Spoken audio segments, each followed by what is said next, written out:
భోజనం తిని విద్యార్థులకు అస్వస్థత.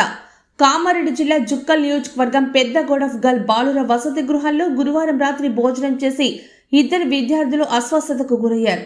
వారిని బాన్సువాడ ఆసుపత్రికి తరలించారు. ఉడికి ఉడకని అన్నం తినడంతో కడుపులో నొప్పి వచ్చిందని బాధిత విద్యార్థులు తెలిపారు. ప్రస్తుతం డైట్ ఛార్జీలు పెంచిన విద్యార్థులకు పౌష్టికాహారం అందించలేదని స్థానికులు ఆరోపించారు. బాలుర వసతి గృహాన్ని జిల్లా షెడ్యూల్ కులాల అభివృద్ధి అధికారిని రజిత వెంకటేష్ శుక్రవారం తనిఖీ చేశారు.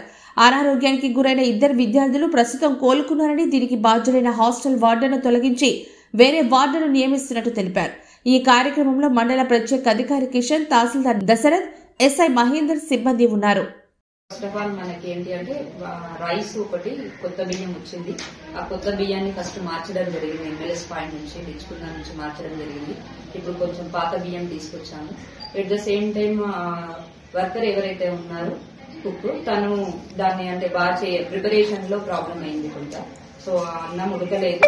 ఆ కొత్త బియ్యం వండేసరికి ఏంటి అంటే మెత్తగా అవుతుంది, లేదు అంటే పుల్లలు అంటే రైస్ ఉడకకుండా అట్లా ఇబ్బంది అవుతుంది.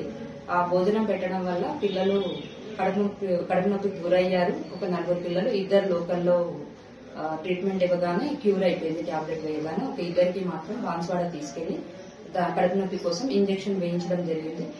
ఇద్దరు పిల్లలు కూడా సేఫ్ ఉన్నారు. 4 పిల్లలలో 2 స్కూల్కి వెళ్ళారు ఆల్రెడీ. 2 పిల్లలు కూడా సేఫ్ ఉన్నారు. ఒక అబ్బాయి ఇంటికి వెళ్ళాడు, ఒక అబ్బాయి ఇక్కడే ఉన్నారు బహదూర్ అని. సో ఆ అబ్బాయి కూడా సేఫ్ ఉన్నాడు, ఇబ్బంది ఏంటి లేదని చెప్పారు. ఇప్పుడు ఆ అబ్బాయితో కూడా మాట్లాడడం జరిగింది.